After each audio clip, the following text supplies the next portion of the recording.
Hey, what's up, everybody? Wade Boggs fan here. Up to this point, my videos have pretty much consisted of showing off baseball cards, um, mainly Wade Boggs cards, but also some of my non-Wade Boggs cards. And with all this memorabilia sitting behind me, I've actually not shown too many videos of that. One, because it's sort of hard to get in front of the camera. I'll have to think about shooting some of the stuff with my iPhone. But one of the things that I have in my collection are some Hall of Fame autographed baseballs. So I thought I would show them off. I think I have about maybe 7 or 8, somewhere in there. Show them off, and there's some stories behind each ball, and one of them at the very end. I'll explain a little bit more of, not one of my finer days, but would be interesting to see your comments on it. So I'm going to turn the camera around and show off some of my Hall of Fame autographed baseballs.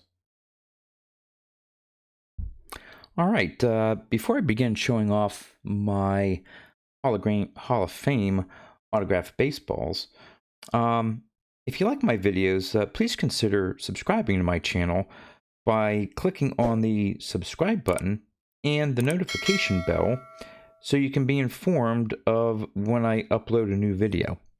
And thanks to all of you who have subscribed to my channel, and I really do appreciate it. So, all right, let's get into some autographed baseballs here. And the first one is, I think I told you, I'm trying to remember when I was talking about Mike Mussina. I think it was maybe in one of the contest 500 subscriber contest videos or something like that, about Mike Mussina and how he grew up not too far from where I grew up and currently live. Well, I'm trying to think how long ago this was, but I remember my mom contacting me and saying, hey, Mike Mussina is going to be at one of the local card dealerships signing baseballs. And I think I had to be at work or something like that. I couldn't get time off. So she actually drove down, stopped by our local card shop. Luckily, they had a ball. It's not an official Major League Baseball, but at least they had a blank baseball. And she went down to the auto dealership and got Mike Mussina's autograph. So I didn't get this one in person, but my mom did. But she did have Mike sign it. John, all my best, Mike Mussina. So the pen that he was using, I've been trying to keep this. All my balls, by the way, are protected in UV ball holders, but didn't think it would show up well on the video here, so I'm going to take them out, and then. But I have these stored.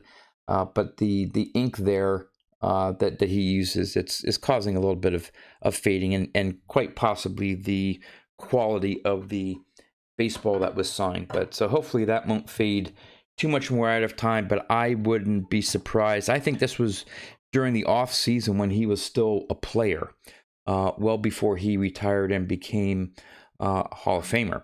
The next ball I have, and if I can just get out of the case here. All right. I picked this one up when I went to the National in Chicago in 2015. I was actually provided a VIP pass, which allowed me to get into some of the different events and get autographs. And I believe either one of the free autographs, or it was a like a $5 autograph or something like that, was Raleigh Fingers. So I was able to meet Raleigh, shake his hand, and get an autograph ball signed of him. And he put the Hall of Fame 92 on the ball. Really nice signature there of Raleigh Fingers. All right, so the next ball I have, this one was also from a card show, but this one was in sort of southeastern Pennsylvania. It's a very popular show, even though it's sort of out in the middle of nowhere. It's a fundraising one that they put on every year. And I decided to go down one year. a coworker of mine and his son were going down, so I decided to join them. It was a nice little show, and this year they had Steve Carlton signing.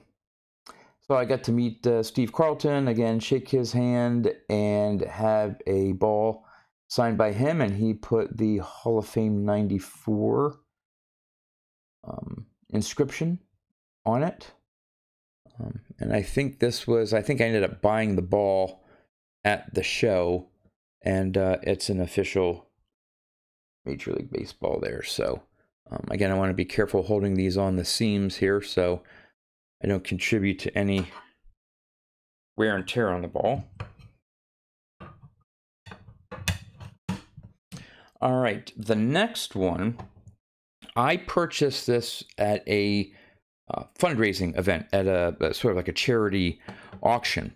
It was actually for an event. I was on the organization's board of directors and helped put the event together, and someone had a contact within the St. Louis Cardinals organization. I'm not sure how that contact was made, but regardless, they had sent out a request, and I don't know how they got all these signatures, whether it was ones that they already had and they provided for certain charity functions like this in the past, but this is a multi Hall of Fame signed ball, and we'll start off with, and actually while it is St. Louis, he was a rookie with the Chicago Cubs, and I believe that's Bruce Sutter, Hall of Fame of '06. Then up here we have Whitey Herzog, Hall of Fame manager, 2015, I believe that is. Then over here, again, trying to hold these balls here. And such, okay. Ozzie Smith, Hall of Fame '02.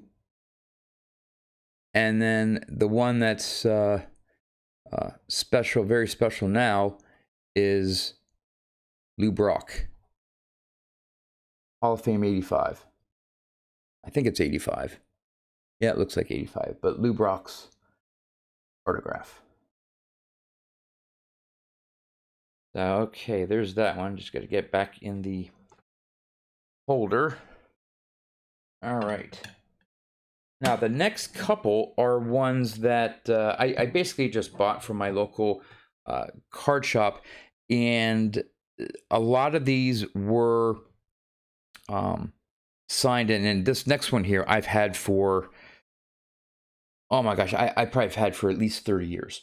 And he would go to a lot of regional shows on the East Coast and get these in person. So they're not, none of these have a PSA authentication to them, but I trust the ones I got from my local card shop owner, that he actually got these in person at shows. He doesn't buy a lot of autographs, or if he does now, that he would make sure that they are JSA, just because of all the fakes that are out there. But here's one of the Hit King, Pete Rose. No inscription on it.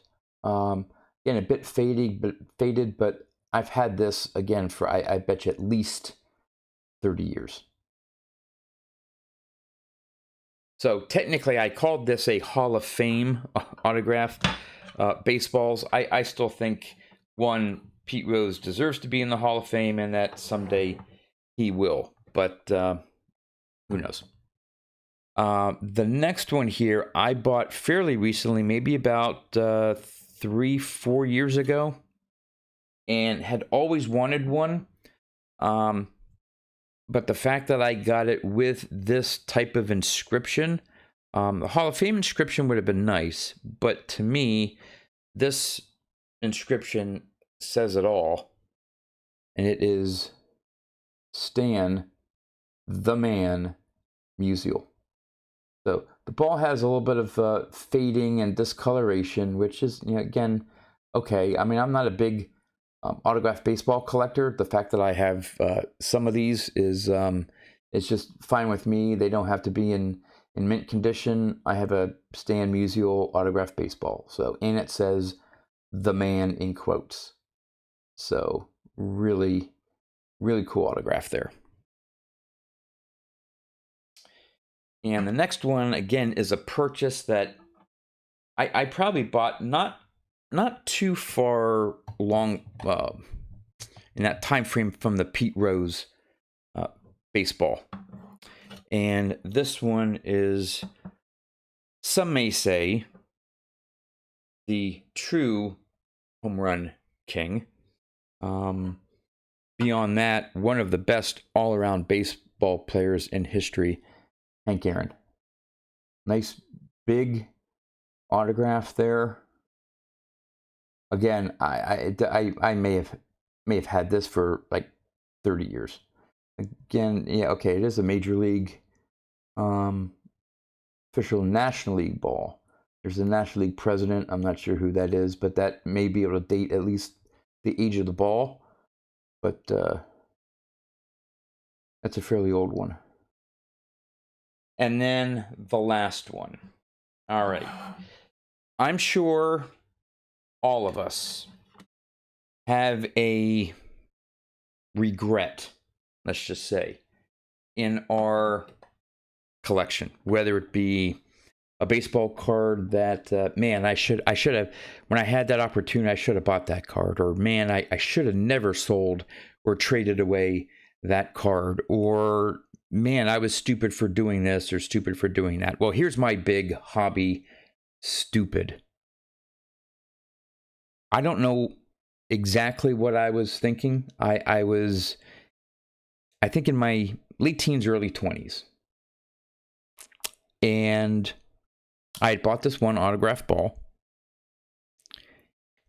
And I heard that Brooks Robinson, Hall of Famer of the Baltimore Orioles, third baseman, was going to be up at one of our local malls at a show signing baseballs for like, I was thinking it was like $5 or something like that, $5 or $10.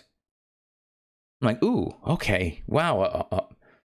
Brooks Robinson, Hall of Fame third baseman for the Orioles. Man, I like to go up and get his autograph.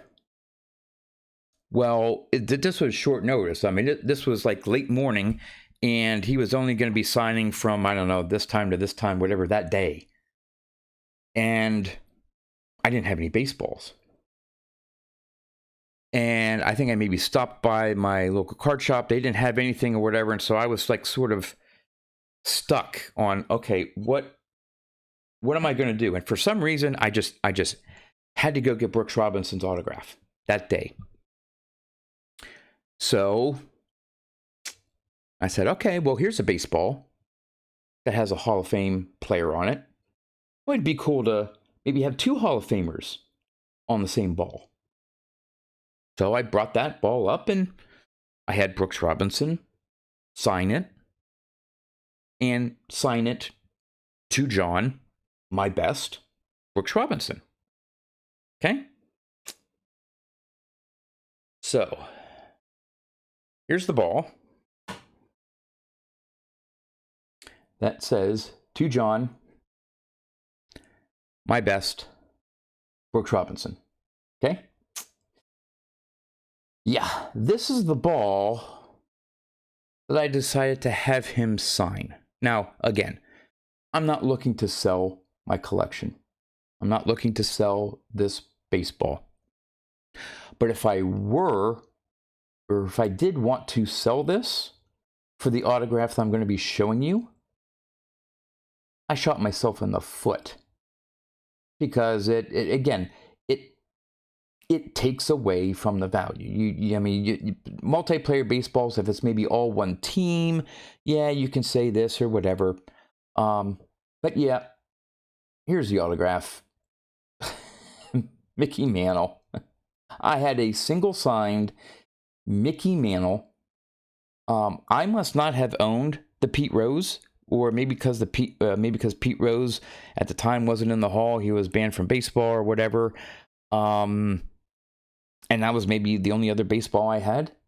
And so I thought, sure, hey, two Hall of Famers on one ball.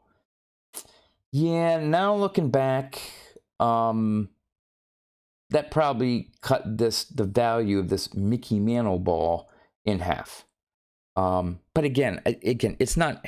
I'm explaining here like it's at the end of the world. It's not the end of the world. I still have a Mickey Mantle autographed baseball and another great Hall of Famer in Brooks Robinson. And yes, it's signed to John, my best. But yeah, if I needed to sell this ball and get top dollar, I wouldn't, because it's not a single signed Mickey Mantle, or it doesn't have Mickey Mantle and Roger Maris, or Mickey Mantle and Joe DiMaggio, or Mickey Mantle and some other, Whitey Ford, Yogi Berra. That may be okay, but for the Yankees and the Orioles, on what it has so many negative things to it. I don't know what I was thinking. I was young, I was stupid, I wasn't really, thinking about long-term collection. I just wanted Brooks Robinson's autograph on a ball. So there you have it. I'm going to finish my video with my version of the collection faux pas, if you will, or mistake that I have made. I'll see how that shows up there. It's my Mickey Mantle Brooks Robinson autograph baseball. So hope you enjoyed, and as always, thanks for watching.